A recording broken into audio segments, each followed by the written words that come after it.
Hey guys, Liana here, trying out Bloodborne for the first time, yay! And, character creation is a big part of Bloodborne, and I suck at character creation, I never know what to do, so I tend to name my characters after my pets. You'll notice my big freaky Bloodborne character is named Momo. And so I tried to make my character look like Momo. Let's see if I can get the camera to push in so you guys can see his face. It's probably a good thing you can't see his face now because he looks a bit like Benedict Cumberbatch with Elijah Wood's eyes. He doesn't really look like my cat. He looks like Benedict Cumberbatch with Elijah Wood's eyes. Not the most attractive combination, I'll admit. But why do I think monsters are going to come out if I operate device? But yeah, this game is very pretty in an ugly way, if that makes any sense. Closed by a device. Oh, I bet that this is the device. But I've already died once, and I just started the game, but it's part of the mechanic. There's a lot of influences in this game. It's, hello? Ascend ladder. It's one of those things that there are so many influences, it's almost like a new thing. But I've heard it's extremely hard. Oh, that ain't good. But while I'm playing this horribly creepy game, I thought I'd talk about the Trevor Noah thing, because those of you may know... Hey, what's this? Is this like a save point? Oh, okay, yeah, it is a save point. Alright, sweet. Kind of. It's like a spawn point for when you die. Talk. Talk to what? You must be a hunter. Okay. Not one from around here either. Okay. Hi, Gilbert. Outsider. You must have had a fine time of it. Yarnum has a special way of treating guests. Alright. Well, I don't think I could stand if I wanted to, but I'm willing to help if there's anything that can be done. Are you a lamp, Gilbert? This town is cursed. I noticed. Whatever your reasons might be, you should plan a swift exit. Like Taylor Swift? Whatever can be gained from this place, it will do more harm than good. Kind of like those jokes. Alright, so, you guys may have noticed... Does not open from this side, okay. You guys may have noticed that I cracked some funnies right there. Now that was sort of trying stuff out. This is what my YouTube channel is trying out ideas, working stuff out in a casual way. So, with my, more structured articles and videos and all that stuff, it's got a bit more polish on it, and that's what happens when you do anything in public for a living. You try stuff out. Did I knock him down or is he dead? The ragdoll effects on the corpses are pretty awesome. Ew, they get stuck on your legs. It's pretty great. But, so I try stuff out here. And some people like it, some people don't. Sweet, break stuff. But it is practice. And that's what a lot of comedians use Twitter for. So, Trevor Noah, the newest announced host of The Daily Show, did some bad things. He made some jokes that were, kind of racist, and I believe references to Jewish girls and things like that, and people are all up in arms, and I don't know if it seems different from somebody who hasn't done comedy, but what Trevor Noah said in response, his official response, that I'm paraphrasing here, but basically you can't judge a person's character by a handful of jokes that don't land. That's actually true. And I'm sure there's a lot of people like, yeah, BS. But it's true. And, as someone who not so long ago was called out based on jokes that people were insisting were a legitimate, unironic statement of my actual views, I have to have Trevor Noah's back on this one. I have to say, absolutely, I know from experience, you can say things, testing out jokes, or in the spur of the moment, when you're trying to get a laugh, that you're deliberately being an asshole, or you're deliberately playing, something of a villain to get a laugh. Because sometimes, the easiest laugh to get is that begrudging, oh wow, that was super offensive kind of laugh. It's sometimes the only place you can go on something. Now, as I found from experience, oh, that's a pretty coach. As I found from experience, a joke can kill in a room. People can laugh and, you know, understand what's going on.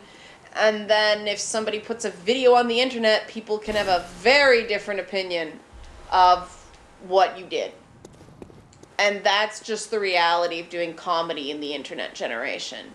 To the point that I don't do as many live events anymore because they don't pay very well and they're just not worth it. And that's very sad, right? Because live events used to be the way you practiced. Now you practice on Twitter and people have what to say. So I just want to confirm that based on somebody who has experience as a comedian, you know, what Trevor Noah is saying about jokes that didn't land not affecting his actual views, I believe him. And as really inadvisable as some of the comments he made were, we can't say for certain that he holds those views now. We can't even say for certain he held those views then. Comedians often become extremely different people when they're going for a laugh, if that makes any sense. So, I personally think we should give Trevor Noah a chance and not worry about some tweets he made. Even though, you know, yeah, some of the things he said are offensive. I was actually more, and maybe I shouldn't do this, I cringed more about the Asian comments than I did about the Jewish comments, just because I kind of thought that people for the last little while probably should know better that they shouldn't make fun of Asian people's eyes. But if those were real tweets, I don't know. But, you know, he admits they were, you know, when a comedian says a joke didn't land, that basically means it wasn't funny. So, oh, hello. You know, it's, comedy's kind of like playing a video game. You, whoa! Asshole! You know, I screwed up there. Okay, you fell down. That's more like it. You start off, you suck, and then you get good. Being a naturally funny person and actually doing comedy are very, very different. You do have to practice. And you're gonna suck sometimes. Some things are just gonna not work, if that makes any sense. How the hell do I heal now? Inventory. Blood vial. Sorry guys, trying to figure out attire, blood gems, chalices. I don't have any healing things? Really? That sucks. Pardon my yawning, it's been a long day. But yeah, it is, and these people are, that's easy for him to say, yeah, I got the same thing too. Oh yeah, retroactively it was just a joke. I got that too. No. It was just a joke. You kind of have to know comics. And yes, I'm having a lot of fun throwing these bodies around. You kind of have to know comics and understand that it does come from a place of insecurity, going for the easy joke. And going for the easy joke is really tempting. And that's why I don't think that comics should drink before they go on stage. But so many do, and there's been some utterly delightful train wrecks I've seen as a result, but everybody has a bad night. And the reality of Twitter now is that every entertainer on the planet is judged by their worst night, so to speak. It's terrifying. It is not fun. It is not fair. It is a rather... Holy cow, what are you? You're scary. Why? Okay, bullets don't work. I'm gonna die. Whoa! Okay, do I come in and hit you now? Ah, that hurt. Probably not good. Okay, I did die. And what? Now it's going to rub it in. I noticed I disappeared. But, you know, you, as a stand-up comic or as any kind of comic, you sort of have to suck up the bad nights and keep going. And I think that one of the realities of social media and one of the realities of knowing so much about each other is we're just gonna have to get more forgiving with things people tweet while drunk, things people tweet while more than drunk, things people tweet when they're having a bad day. The thing about tweets is that they're like looking through a pinhole, right? Momo, let go of my hand. Momo's got my hand. He wants me to rub his tummy. The thing about tweets is they are looking through a pinhole, right? You don't know what the circumstances of the tweet were. You don't know what, you know, you don't really know what's this? What just happened there? What did I just do?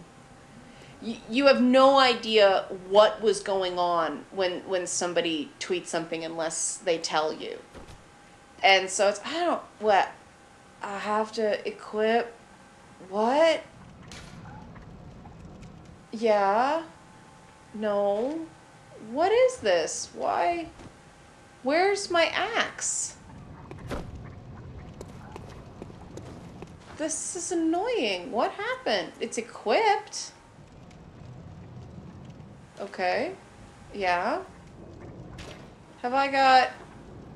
Wait, did I change a stance or something? What?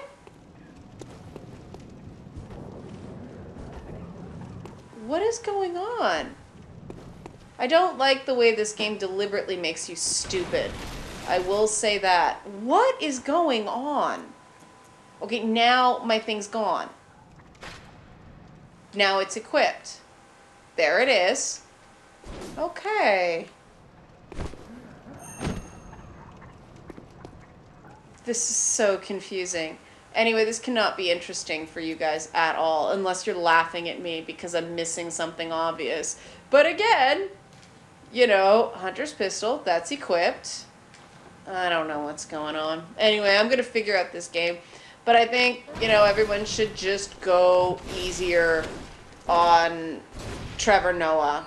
Because I think unless you've actually done comedy and not just made jokes to your friends, actually had to do it professionally or chose to do it professionally. I guess nobody has to.